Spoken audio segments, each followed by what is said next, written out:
Good afternoon, students. Welcome to the class of science. Today we are going to start next topic of chapter number second, and topic is nervous system. Nervous system. You know, nervous system is an important system of our body which play an important role in the control and coordination. Nervous system is an important system of our body which play an important role in the control and coordination. In the control and coordination. Control and coordination. Actually, the nervous system is divided into mainly three parts. First one CNS, second one PNS, and third one ANS. CNS, you know very well. CNS is known as central nervous system. This is known as central nervous system.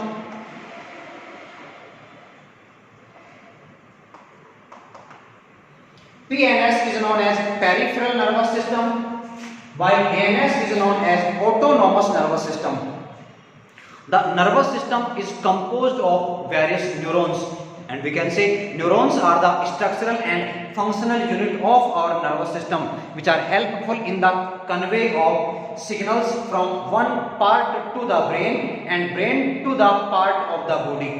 यानी जो neurons होते हैं वो neurons हमारी body में structural और functional unit का काम करेंगे नर्वस सिस्टम के लिए। साथ ही साथ जो सिग्नल्स हम रिसीव करेंगे, देखिएगा सिग्नल जिसको अपन स्टिमुलस भी कहते हैं, नर्वस सिस्टम जो है वो स्टिमुलस को रिसीव करके रेस्पॉन्स देने का काम करता है। तो देखिए यहाँ पे क्या होगा, हमने स्टिमुलस रिसीव किया। What is stimulus? I would like to tell you the definition of stimulus. An external और इंटरनल, एन एक्सटर्नल और इंटरनल। देखिए वैसे हमारे एटमॉस्फेयर में जो चेंज हो रहे हैं उसको अपन कहेंगे एक्सटर्नल। हमारी बॉडी के अंदर जो चेंज होंगे, बॉडी के अंदर चेंज कैसे, जैसे मान लीजिए डिहाइड्रेशन हो गया। अब डिहाइड्रेशन भाई वाटर का लॉस तो हमारी बॉडी के अंदर से हुआ ना, वो एक्सटर्नल थोड़ी ना होगा, वो आपका इंटरनल कैरेक्टर माना जाएगा। तो जो एक्सटर्नल और इंटरनल कैरेक्टर्स हैं जिससे हमारी बॉडी पे इफेक्ट आएगा, तो देखिए डेफिनेशन क्या बन रही है आपके लिए। An external or internal environmental change which affects our body is known as a stimulus। यानी एक्सटर्नल एनवायरनमेंट में और इंटरनल एनवायरनमेंट में जो चेंज हो रहे हैं जिसकी वजह से बॉडी पे कैसा भी इफेक्ट आएगा उसको अपन कहते हैं स्टिमुलस। और वो स्टिमुलस जैसे हम रिसीव करेंगे with the help of neurons, then we will do response against them. हम जैसे स्टिमुलस रिसीव कर लेंगे एट वंस उनके अगेंस्ट रेस्पॉन्स एट वंस कर दी जाएगी। क्योंकि इसके लिए मैं आपको बताना चाहूंगा, because the speed of neurons to convey the signal is 1/1000 seconds. यानी न्यूरॉन जो सिग्नल को लेके चलेगा उसकी स्पीड होती है 1/1000 सेकेंड। इतने कम टाइम में सिग्नल ट्रेवल करेगा। तो आप समझ सकते हैं कि हम कितनी स्पीड के साथ स्टिमुलस लेते ही एट वंस रेस्पॉन्स शो कर देंगे। ओके, तो ये बात होगी हमारे नर्वस सिस्टम में जो न्यूरॉन्स हैं उनके एक्शन की। हम न्यूरॉन की स्ट्रक्चर की बात भी करेंगे। ओके, अब बात करते हैं सबसे पहले अपन सीएनएस की। देखिएगा CNS, which is known as central nervous system, very important part of our nervous system. Central nervous system is composed of two main organs. First one is known as brain, while second one is known as spinal cord. First one is known as brain, while second one is known as spinal cord. First of all, I would like to tell you the complete discussion of brain. पहले अपन brain को यहाँ पे study करने वाले हैं, दोनों part अपन लेंगे। पहले ब्रेन को अपन डिटेल में लेते हैं। देखिएगा brain, what is brain? The brain is known as the controlling centre of the body, also known as site of intelligence. Brain is known as the controlling centre of body as well as the site of intelligence, because the IQ level is depends upon the folds which are also known as gyri and sulci and located in the brain। यानी जो intelligence होती है वो हमारे brain में जो fold present है उन्हीं फोल्ड्स को अपन गायरी और सल्काई भी कहते हैं, उन पे डिपेंड करते हैं। आईक्यू लेवल इंटेलिजेंसी क्वेश्चन जो होता है वो फोल्ड्स पे डिपेंड करता है। ओके, तो हमने कहा ब्रेन को साइट ऑफ इंटेलिजेंस ही है, controlling centre of the body. हम वेट की अगर बात करें, एक एडल्ट और हेल्थी पर्सन में जो ब्रेन है उसका वेट होता है 1400 ग्राम। 1400 gram is the weight of the brain of an adult and healthy person. Okay, बात करें हम कवरिंग की। The brain is located inside the skull. Brain के ऊपर एक कवर प्रेजेंट है और वो कवर बोन्स का बना है। इस कवर को हम कहते हैं स्कल और ऑल्सो नोन एज क्रेनियम। यानी हमारा जो ब्रेन है वो बोनी स्ट्रक्चर, बोन्स से जो बनी स्ट्रक्चर, बोनी, स्कल और क्रेनियम से पूरी तरह से कवर्ड रहता है। स्ट्रॉन्ग प्रोटेक्शन प्रोवाइड करने का काम करता है स्कल, जिसको अपन क्रेनियम भी कहते हैं। इसके अलावा जो ब्रेन है, जो स्कल है, उसके नीचे की तरफ कुछ मेम्ब्रेन्स प्रेजेंट होती हैं। देखिएगा, स्कल तो प्रोटेक्शन देगा ही देगा, इसके जस्ट नीचे वाले पार्ट में, ये मान लीजिए अपने का ब्रेन है, इस ब्रेन के जस्ट ऊपर प्रेजेंट होती है मेम्ब्रेन्स। 3 मेम्ब्रेन्स हैं और सबसे ऊपर प्रेजेंट है यहाँ पे, जो कि सबसे एक्सटर्नल वाला पार्ट है। ये हो गया मान लीजिए आपका स्कल, दिस इज स्कल और क्रेनियम। ये हमने कहा ब्रेन वाला पार्ट है, ब्रेन है आउटर मोस्ट में, स्कल है। स्कल और ब्रेन के बीच में मेम्ब्रेन्स प्रेजेंट होती हैं। These membranes are known as cranial meninges. These membranes are known as cranial meninges भी अपन कह सकते हैं, तो membranes भी कह सकते हैं। cranial meninges, cranial meninges, क्योंकि membranes हैं और ये भी प्रोटेक्शन देने का काम करते हैं। देखिएगा क्या होता है, इन membranes के बीच में भी फ्लूइड जो है वो फिल रहता है। The fluid which is present inside the membrane, जहां भी गैप है उस गैप में फ्लूइड फिल्ड है, उस फ्लूइड को अपन नाम देते हैं CSF।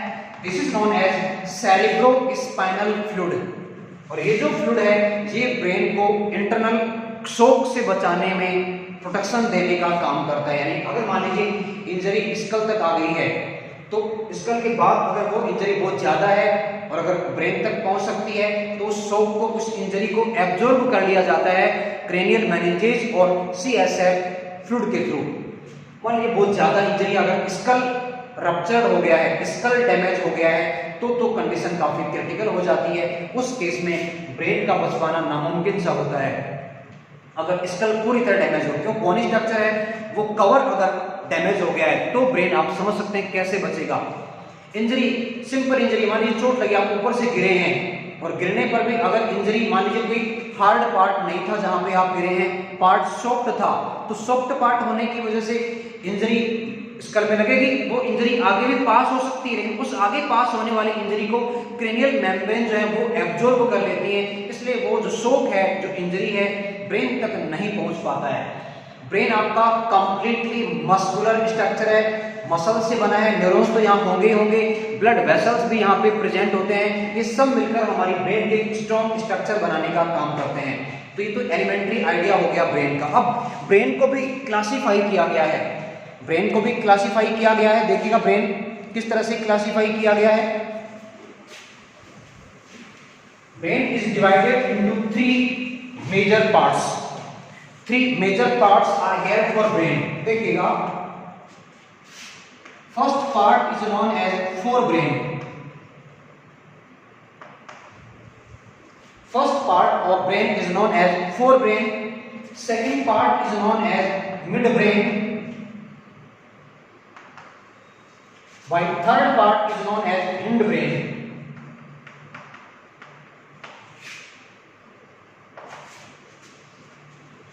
These 3 parts are also divided.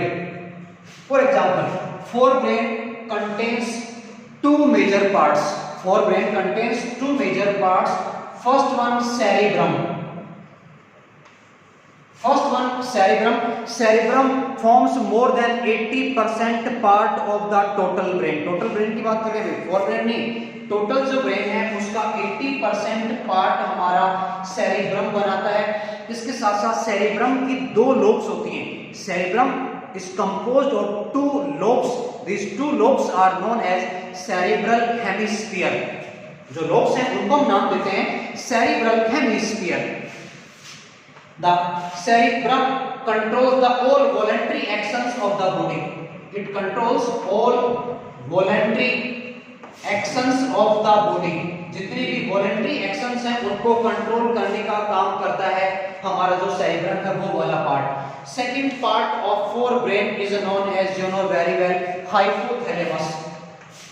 Second part is known as hypothalamus and most of the centers of the emotions, center of thrust, center of hunger, center of emotions are located inside the hypothalamus. Hypothalamus also plays an important role in the control of touch, temperature and pressure. Hypothalamus touch, temperature और pressure को भी control करने का काम करता है। तो ये हमने बात कर ली है फोर ब्रेन की। टू पार्ट्स यहाँ पे हैं, हालांकि कुछ पार्ट्स और भी होते हैं। थैलेमस भी यहाँ पे प्रेजेंट होता है, ऑप्टिक लोब्स भी प्रेजेंट होती हैं, और ऑप्टिक लोब्स के अलावा ऑल्फैक्टरी लोब्स भी प्रेजेंट होती हैं। ऑप्टिक लोब्स विजन में हेल्प करेंगी, हालांकि मेन जो पार्ट है वो आपका मिड ब्रेन के अंदर आएगा। अगला पार्ट हमने देख लिया hypothalamus. Now mid brain. Mid brain is composed of four lobes. Midbrain is composed of four lobes. These four lobes are combinedly known as corpora quadrigemina. These four lobes are known as corpora quadrigemina. Corpora quadrigemina. इनको अपन कहते हैं corpora quadrigemina. अब देखिएगा, ये corpora quadrigemina जो four lobes हैं, इनके भी फंक्शन डिस्टिंक्ट हैं, डिफरेंट है फंक्शन। अपर जो टू लोब्स आप देख पा रहे हैं, upper two lobes are helpful in the vision. एक चीज आपको क्लियर यहां पे हो रही होगी कि हर एक जो पार्ट है ब्रेन का, उसका फंक्शन भी स्पेसिफिक है। हर एक पार्ट का फंक्शन स्पेसिफिक है। Upper two lobes are helpful in vision, lower two lobes are helpful in hearing. ये हियरिंग में हेल्प करती हैं। तो इस तरह आपने देखा कि आज हमने फोर ब्रेन और मिड ब्रेन को कंप्लीट कर लिया है। कल के वीडियो में हम बात करेंगे इंड ब्रेन, उसके पार्ट्स की डिटेल में डिस्कशन करेंगे। That's all for today. Later on we will discuss tomorrow. Thank you so much.